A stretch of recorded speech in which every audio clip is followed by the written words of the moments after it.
श्री कृष्ण कहते हैं मौन रहना अच्छी बात है, पर ऐसा मौन किस काम का जो आपके अस्तित्व को ही ख़त्म कर दे।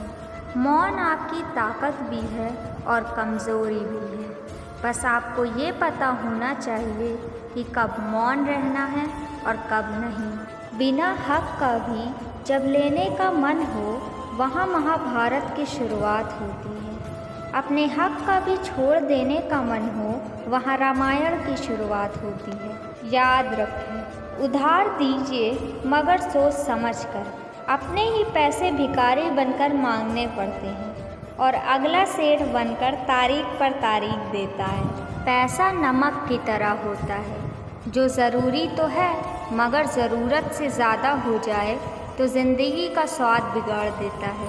जिस दिन आपके पैसे ख़त्म होंगे, उस दिन आपके रिश्तेदारों की संख्या में 95% की कमी आ जाएगी। इसलिए दोस्ती और रिश्तेदारी में उतने ही पैसे उधार दो जितने भूल जाने की ताकत हो, वरना रिश्ता और पैसे दोनों गंवा दोगे। याद रखें, मंदिर जाने वाले लोगों की लंबी कतारें जिस दिन पुस्तकालय की ओर बढ़ेगी, उस दिन मेरे इस देश को महाशक्ति बनने से कोई रोक नहीं सकता। कितनी अजीब बात है, संविधान लिखने वाले के पास 32 डिग्रियां, 9 भाषाओं का ज्ञान था। आज 8वीं फेल उसमें कमियां निकाल रहे हैं। अगर उपवास से भगवान खुश होते तो कई दिनों से भूखा वो भिखारी सबसे खुश नसीब इंसान होता। मंदिर के अंदर बैठकर जो लिया जाता वह दान, और मंदिर के बाहर बैठकर जो लिया जाता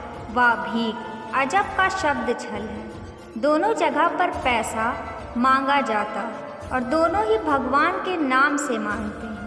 तो फिर अंदर बैठकर मांगने वाले को पंडित और बाहर बैठकर मांगने वाले को भिखारी क्यों कहते हैं? दोनों का काम एक जैसा ही है, इसलिए दोनों को पंडित ही कहो या दोनों को भिखारी कहो।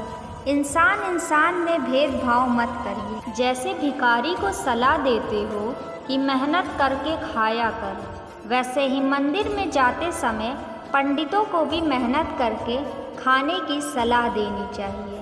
पुजारी कभी भगवान से नहीं मांगते, वे हमेशा भक्तों से मांगते हैं, क्योंकि वे जानते हैं पत्थर की मूर्ति मुझे कुछ नहीं दे सकती। भारत में सबसे बड़ा धंधा धर्म का है, दूसरा राजनीति का है और तीसरा दलाली। मज़े की बात यह है कि तीनों टैक्स फ्री हैं। भारत एक ऐसा देश है जहां लोग लॉजिक से ज़्यादा मैजिक के पीछे भागते हैं। बस इसलिए देश में वैज्ञानिक कम और बाबा ज़्यादा पाए जाते हैं। ज़्यादातर मंदिरों में रात 8 बजे भगवान को बंद कर ताला लगा दिया जाता है, क्योंकि पुजारी मंदिर के अंदर के सामान को भगवान भरोसे नहीं छोड़ना चाहता। उसे भगवान से ज़्यादा ताले पर भरोसा होता है।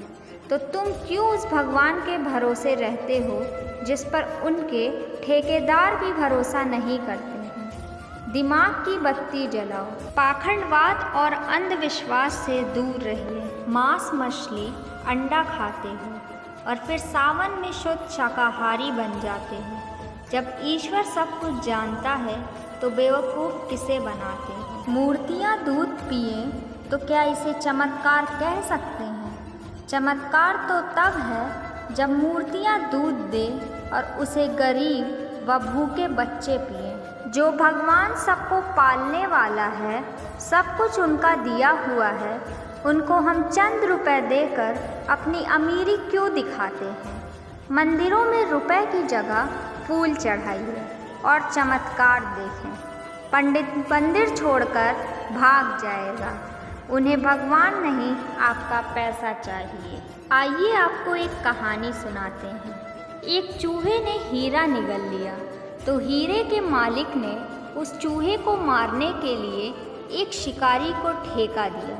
जब शिकारी चूहे को मारने पहुंचा तो वहां हजारों चूहे झुंड बनाकर एक दूजे पर चढ़े हुए थे, मगर एक चूहा उन सब से अलग बैठा था।